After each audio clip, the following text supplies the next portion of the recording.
Hello everyone, I'm Denise. This is the University of Sewing, and we're going to talk some more today about Granny's 1930 sampler. Let me grab my book. Oh, wait a minute, I don't have one. We're actually sold out. So thank you, first of all, to all of you that have purchased one. We're very excited about that. And if you're looking for one, you don't have one yet, stay tuned. Check our website, universityofsewing.com. They are on order and should be here anytime now. But how cool is that we sold out? I love it when that happens. So if you're new, and I hope you're joining us maybe for the first time, that would be awesome. Granny's 1930 Sampler is a sampler pattern book written by Ricky Timms, and it is based on this little novel that Ricky and his friend Kat Bowser put together. It's kind of a neat combination of projects, and we are working our way through the sampler. Last time we talked about block number 24, which was a paper-pieced pinwheel block. Today we're going to talk about block number 25. We've got some more paper piecing. This is a really, really neat hunter's arrow, I believe it's called. And I'm going to flip it over so you can take a peek at the back. Looks pretty cool, doesn't it? If you are new and you haven't done paper piecing before, don't be frightened. Come on in, the water's warm, it's okay, we'll help you out. We're gonna show you some tips and tricks today on how to do paper piecing. And the coolest thing about paper piecing is those points. You don't lop them off, generally. I mean, you could, I suppose, if you tried, but paper piecing really is a pretty surefire way to get really nice points on sometimes a particularly tricky block. So this was our practice block. We usually recommend that you do a practice block for a couple different reasons. That helps you to understand the construction of the block. The pattern directions may be a little different from what you're used to. Sometimes they may be showing you a new tip or trick, which is always kind of a cool thing. The other reason to do a practice block is to try out your fabrics.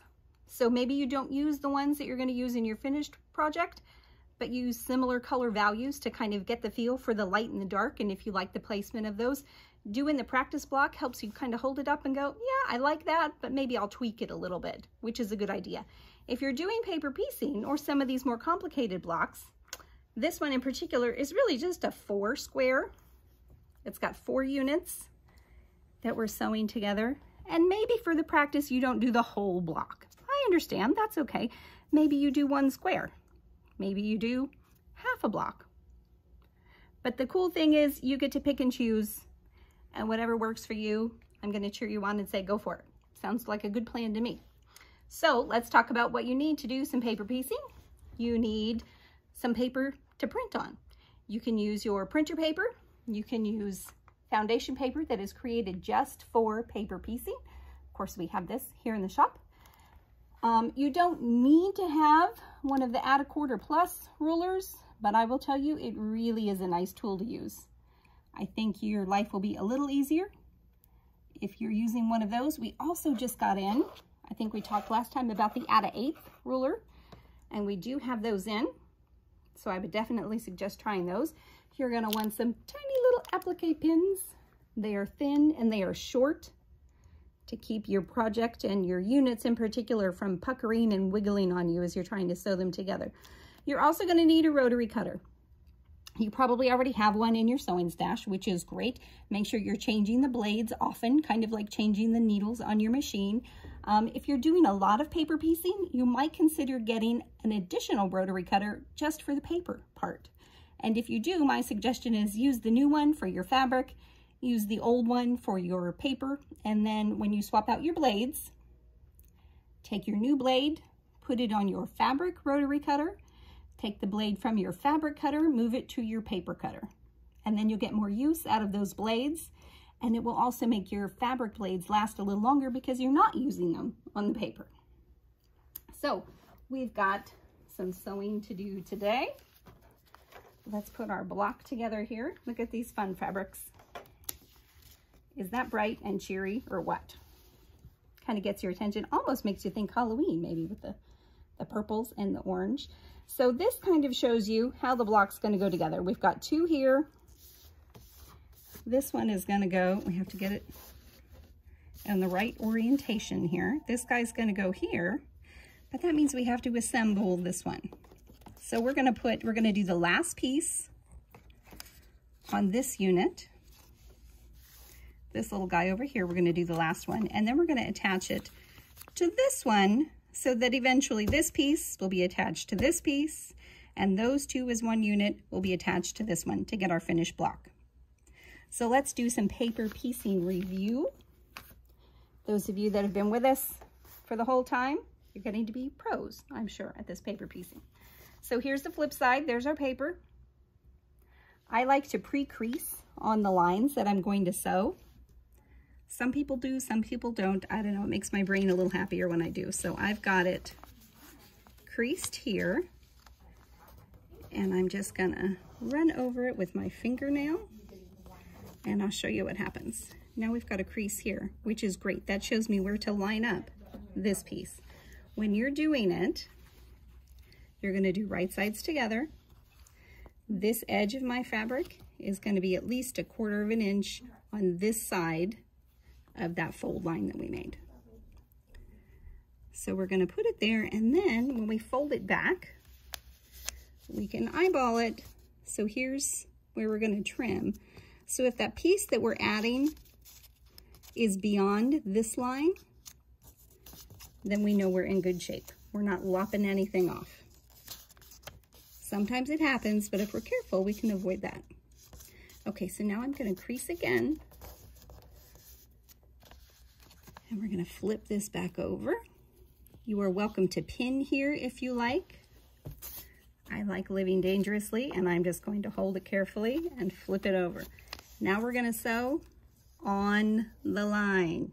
We're gonna start a little outside and end a little past. So let's get our sewing machine ready to go here. Get my glasses ready to go so I can see what we're doing. Got my thread tail here. And we're gonna slide this under. I'm using my knee lift to lower my presser foot. And I can see that's pretty close. I'm going to adjust my stitch length to a 2.0. Actually, I'm gonna go a little lower. Let's go to a 1.8.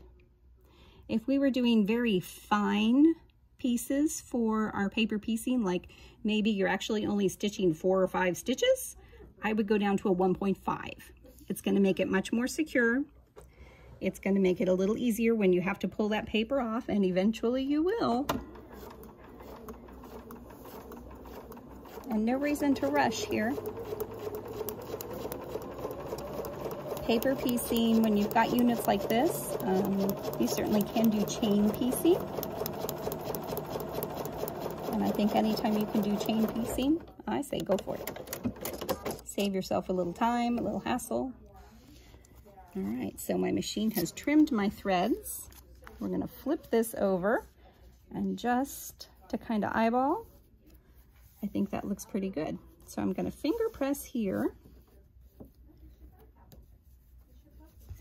before I take it over, and we're gonna trim, and I'm gonna use my little roller. And of course we have these in the shop too. We have a lovely customer, Elaine, who joins us from New York. I saw that she got some goodies to join us in the Granny Sampler Fun. I hope you're watching, Elaine. We're glad to have you as part of our family. Let's go over to the cutting table and we'll talk about how to trim these off. And we're gonna take our add an 1/8 ruler with us. Let me get my iron awake here. Alrighty, so one of the tricky parts about the foundation paper piecing is knowing when and where to cut. We're gonna flip this back over, and this is just the way we pulled it off the sewing machine, right? Now we're gonna flip it paper side up, and I'm gonna fold back just the paper. And we stitched a little beyond the lines there, so we're gonna have to tear our paper there, but that's okay. That's not a problem. But we really want a nice straight line where that stitching is. And here's a little peek at that at a quarter. Maybe you can see that. There's that lip on it. And that's what's gonna catch our paper here. So we're gonna bump it up against the paper. There we go, nice and snug. We're gonna trim this. And then, now we can flip our paper over. Flip our fabric over, rather. Look at that. Okay, so let's give it a press. And then we'll trim the outside of this. And I'll show you how to attach this to one of the other units, which actually can be a little tricky because you really want those lines to line up nicely so that those points you work so hard for will show off nicely. Okay. And we'll give it just a quick press here. Love my wool pressing mat. We're gonna go right here and we're gonna trim this guy. Let me grab my other ruler.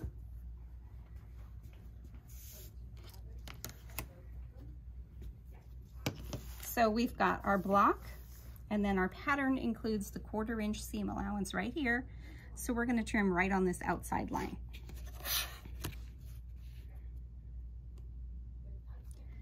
Holding things in place nice and snug so nothing's wiggling on me. And this is where that paper rotary cutter would come in handy.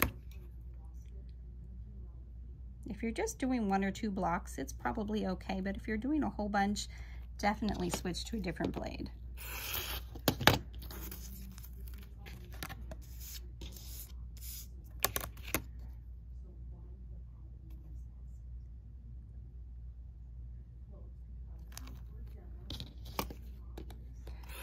And there we go. Looks pretty good, don't you think? Okay, let's grab the other piece, and then we're gonna come back here and we're gonna play with our tiny little applique pins and our wonder clips, which are also very handy. And I'm bringing all the pieces so that I can make sure I get things going the right direction. That would be a little maddening to get things going backwards. So the goal here is to attach these 2 units to create another one of these. And we've learned some tips and tricks since we've been doing this one. We're going to use these teeny tiny little pins, and we're going to start right here. See where this line intersects with this line? That's my goal. I'm trying to get my pin in exactly that spot. And that's a good start. And then we want to do the same thing down here. And notice I pushed the head of my pin all the way through. Now, we've got to match it to the same thing on this side. Okay? So I'm going to hold it up, which is a little tricky, I know, for you to see. But I think Dave can get our camera right in there. Nope, that's definitely off. Let's see, maybe glasses will help. We'll give that a shot.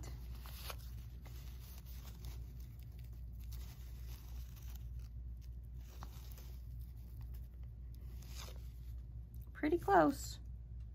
I'm going to move it over just a hair.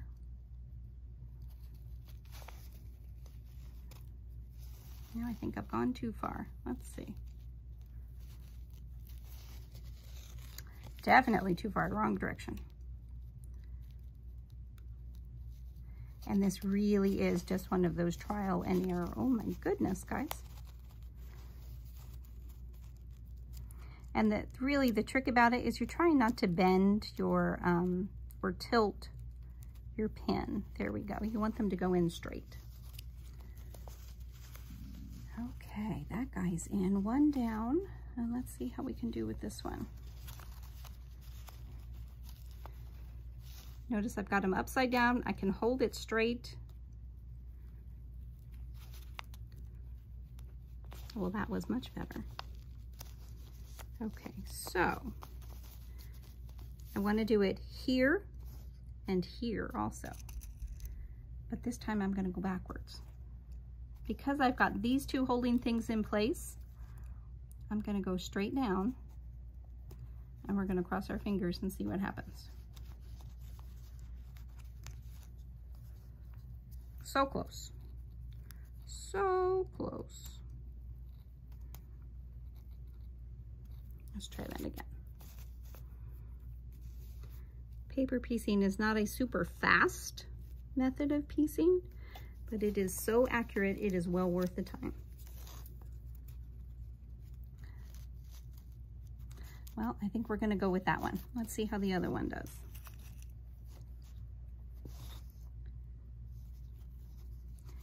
See if everybody's all lined up here. And going straight down. The wool mat is great for this too. And that's pretty good. Okay, so we're going to push him all the way down. And now we're going to double up with our Wonder clips. If you guys missed the last video, I joke that this is sort of like the man that has his suspenders on and his belt. Because you just never know, right? All right, let's take this to the sewing machine. We're going to stitch here, and we should have this half done.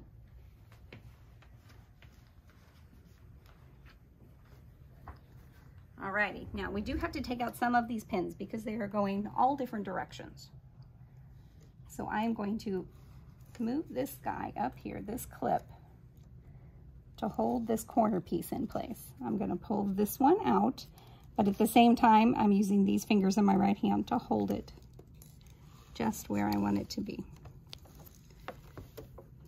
I'll get my thread tail out of there. And again, we're going to start a little beyond that line. That's okay. Got a good start, so I can pull this one out. Let's pull this guy out and give us a little more room to work.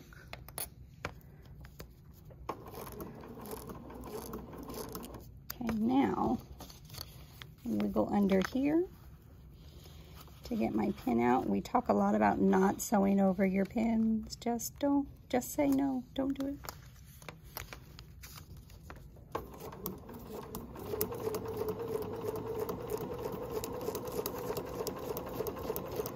Nice and straight. And really the trick to paper piecing is just kind of getting the idea that you're sewing on the front of the paper, but your fabric's on the back of the paper. If you can wrap your brain around that, that's half the battle with paper piecing. But again, it's really worth it.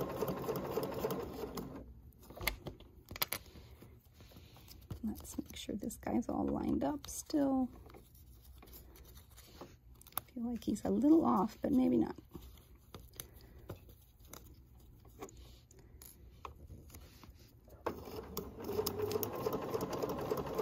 And the only problem with doing the smaller stitch, of course, is if you do decide you need to take something out. A little bit more of a hassle that way. All right, let's see how we did.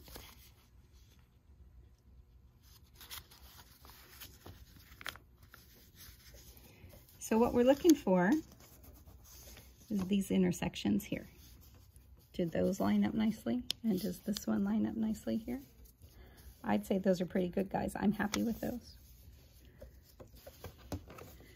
It's interesting because, you know, it doesn't have to be perfect. Perfect is always our goal, but we're not often going to hit it, and that's okay. But paper piecing sure gets us a lot closer than some other ways of sewing our block together.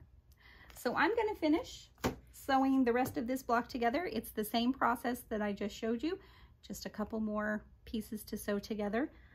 I hope you have enjoyed this. If there's anything here that you think you need to add to your collection of sewing tools and notions, then like I said, be sure to check out our website, universityofsewing.com. If you're enjoying our videos, I hope you are. Make sure you give us a thumbs up, like, share, and subscribe so that everybody else will find us. And we'll see you next time for another block with Granny's 1930 Sampler. Thanks again.